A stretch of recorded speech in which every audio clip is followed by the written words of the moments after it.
this is Kim from Dorothy's Daughter. Welcome to my channel. Today I want to talk to you about the Summer Basics tank from Love Notions Patterns. If you've been following me for very long, you know that I'm a big fan of Love Notions Patterns. And they released this pattern about a month or so ago, and since I am currently working in a non-air conditioned environment in my sewing room, I decided that I needed to make several of those out of self-preservation for myself. So I purchased the pattern and I made 4 of them in rapid succession. So I'll tell you a little bit about those. But before we get to that, I have a little bit of a fabric haul to show you. I know everybody loves fabric hauls, so went to Hobby Lobby. This is very boring, but won't be boring in the final project. This is black canvas. I am making a cooler bag for my son-in-law for his birthday, and I will show that when it's finished. He has a brewery, and I'm going to be making him a cooler bag from that. I think I showed the pattern in another video. I was obsessed with Laura from the Specky Seamstress has a video where she talks about her red polka dot denim jacket, and I'm telling you what, I am obsessed with that jacket. So Hobby Lobby had clearance, and I didn't find polka dots, but I did kind of fall in love with this butterfly duck. I'm gonna make a jean jacket out of this. It'll be happy, won't exactly be as cool as polka dots, but I do think it's gonna be cool. So yeah, I'm excited. That'll be a good transition for summer to fall. I was in Hobby Lobby. They have clearance right now. Their spring fabrics are all like $3 and $4 a yard. And this was picked out by my husband, believe it or not. We were walking through Hobby Lobby and he said, "Oh, I can just see you making a long maxi dress out of this material for a Mexico trip." How can I say no, right? So I went back and bought it, and I'm gonna make a Cadence maxi out of this. So that's what that is for. And I actually love the fabric too. I would have picked it even if he hadn't, but I thought it was really cute that he picked that out for me. And this is actually for another Summer Basics tank dress. I want to do a maxi out of this. This is a knit. One of the knits I'm going to show you that I used for the Summer Basics that I did make was from Hobby Lobby, and it was like a cotton lycra, I think the same fabrication as this, and it's just wonderful. I love the way that dress feels. So I want to make a maxi. That one is knee length, and I want to make a maxi out of that same fabric. So as I said before, I'm in a non-air conditioned environment for a little while. So I've been getting up and sewing from like 6 to noon, and as I'm recording this, it's getting hotter by the minute up here because it's like 1:30, and the sun is starting to come on this side and through my window. So I will be probably keeping this short today, but anyway, I love the Summer Basics because I did need some tank dresses to wear. That's about all I have worn in the house this summer. I do have air conditioning downstairs, so I don't feel too sorry for me. It's a first world problem, I know that. So there's lots and lots of people who have no air conditioning ever. So in no way am I saying, oh, poor me, because, you know, I'm blessed. I have a sewing room. I love my sewing room. I love it at 5 a.m., 6 a.m. I love it at 2 o'clock when it's 84 degrees in here. It's fine. I love it. So I know that I'm a blessed woman. So no way am I saying, oh, poor me. But you do have to be smart about how you dress when it's warmer outside. So I decided that this was the pattern for me this summer. So I made 4 of them. I made the first one out of this blue floral knit that I found from Hobby Lobby. I believe it's the same fabrication as the one I just showed you. I love the feel of that. That's probably my favorite one of the 4 as far as the way the fabric falls and the way it's just perfect for that pattern. I think it's a cotton lycra. There's definitely some lycra in there, but I loved it.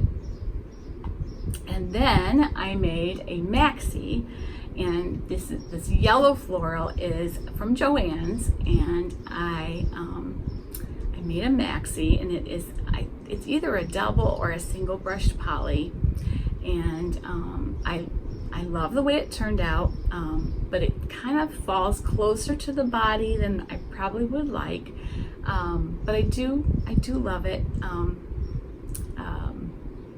anyway. But I think that the lengthwise stretch of that makes it a little bit not quite as best for that pattern as some of the other knits were. But I would make it again because I do wear that dress and I do love it. The third one I made was out of this cotton interlock, which also feels so good on. And it has a little faint stripe and some oranges and lemons on it. I'm into lemons this year, so I love that print, and I love the way that turned out as well. I actually ended up wearing that to church with a cardigan over it the other day, and it was perfect for that. So, but also perfect for just when it's really, really hot. And then the fourth one that I made from something I've had in my stash for a while. I bought a box of fabric from a girl on Facebook who was just selling. She was in fashion school and she was just selling off all her fabric. So she gave me like two bins of fabric plus a couple bags for $10. So this knit was in there. It's like a tie-dye but multicolored, really nice print, if you want to call it a print. It's kind of a watercolorish tie-dye, I guess I would call it. I don't know what the content of it is. It's not quite as stretchy as the others, but it made up into a very nice dress as well. So those are the four that I made. All four of those fabrics worked well. The one that worked the best was just the cotton lycra. The double brushed poly, or it could have been single brushed, I don't know, but it had four-way stretch. The lengthwise stretch made it not quite as good as the other three, but all were great. I don't think there's a knit that wouldn't work with that pattern because it's just a very well done pattern. So as far as the fabrics go, good choices all around. The pattern was fabulous. She just has a way of knowing how to fit the body. The only adjustment I made was to lengthen the bodice, which I lengthened 2 inches, which I know sounds like a lot, but I did notice on some of the people who were posting it online that it was almost an empire waist, and that does not look good on me. So I wanted it to come down.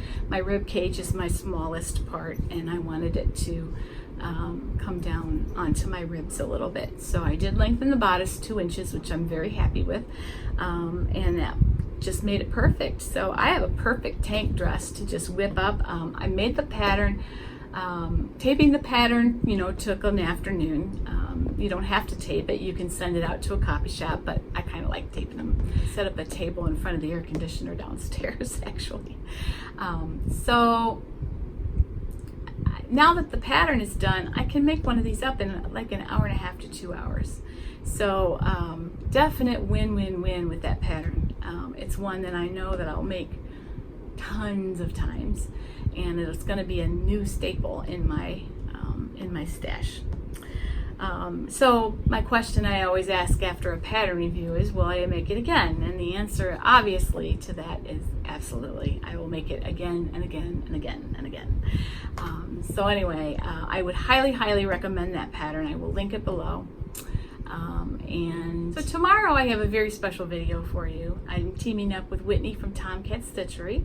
We both made the Kalispell dress from Itch to Stitch, and we are releasing our video reviews on them tomorrow at the same time.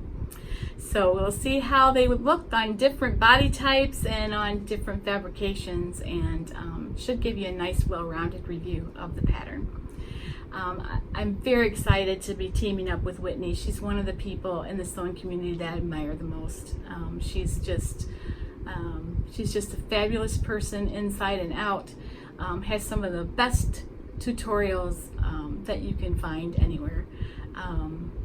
yeah, I kind of want to be her when I grow up, but I'm older than her, so that isn't possible.